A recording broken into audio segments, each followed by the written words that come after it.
Hello everyone, my name is Ailsa. Welcome to another booktube video. I've not got my bookshelves behind me today and it's a little bit gloomy because we're moving really soon and I'm surrounded by boxes instead. Most of my books are packed, so it's a little hard to find a corner of the room that I could actually film in. But it seemed like a good opportunity today, while I've not got any actual physical books to talk about, to go through some of the books that I have on my phone and my computer that I'm reading at the moment that are digital review copies I've got through Netgalley. And these are books that I should have been reading in April and I'm now trying to get finished in May. So the first one I'm going to talk about is A Bit of a Stretch by Chris Atkins. I believe this is published by Atlantic Books. It came out in January or February, I think. This is a non-fiction book, but is narrative non-fiction, written by a man who went to prison in London for something to do with money, and it's about the prison system in London, how broken it kind of is, all the weird ways that people kind of exploit it, the ways that it doesn't make sense. I think I'm a good chunk of the way into it and I am finding it interesting, but also in a way it's about this guy being stuck in one place for a little while, so it's not particularly the kind of thing I want to be reading right now. It's quite bleak in places, it's not a very nice story obviously, being his prison experience, so it hasn't always been what I want to pick up for bedtime reading, or when I was reading on my commute on the tube, I quite often wanted something a little bit lighter. So that's why that one's kind of been lingering. It is very, very interesting, and if that sounds like you think it would be intriguing, then I would definitely recommend it. But that is one that I really should try and wrap up soon and get around to writing a review about and talking about properly on here now that I'm back. The next one is The Age of Witches by Louisa Morgan. This is published by Orbit and was published in April.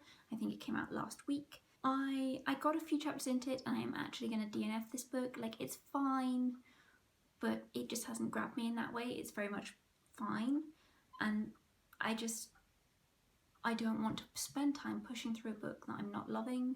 I've got so many books on my shelves. I'm never going to get through all of them if I insist on reading all the ones all the way through when I just don't care about them that much.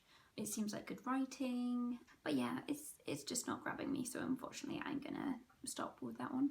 The next book I have started and I am hoping to read sometime this week.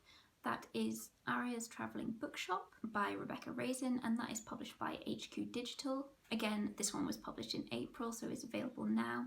I believe it's the sequel to something that was like Rosie's Travelling Tea Shop.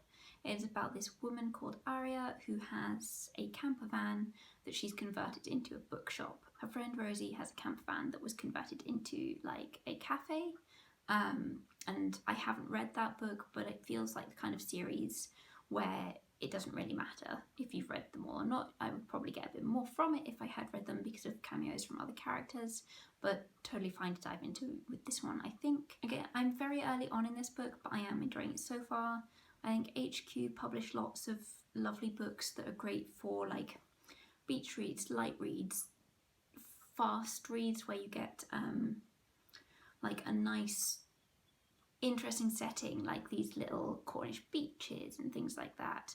The intention in this one where I am at the moment is for Aria to take her bookshop over to France, so you've got these lovely coastal settings and a cast of characters, and you maybe get some emotional toil along the way and then a nice happy ending at the end of the book. So I like that there's that reassurance going into it of what to expect.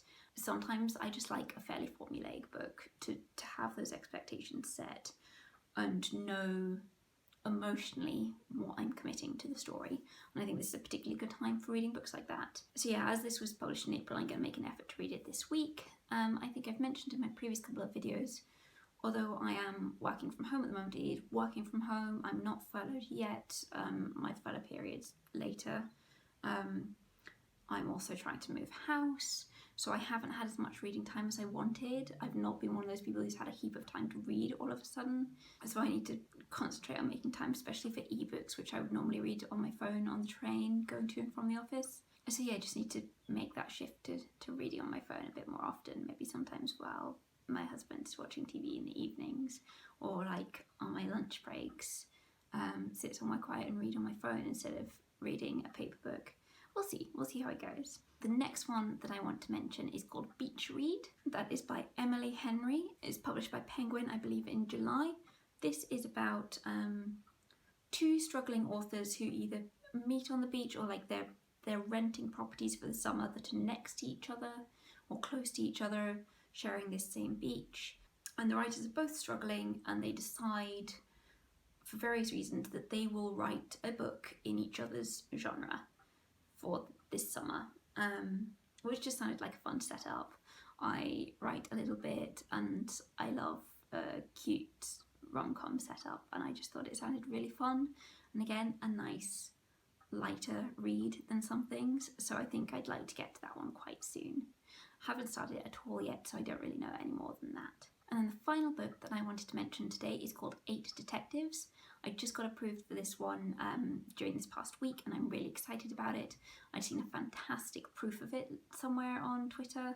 I'll see if I can find that and insert a picture here, because that was what caught my attention in the first place, was like, this is really cool. And then when I read the description, I thought it sounded really, really interesting.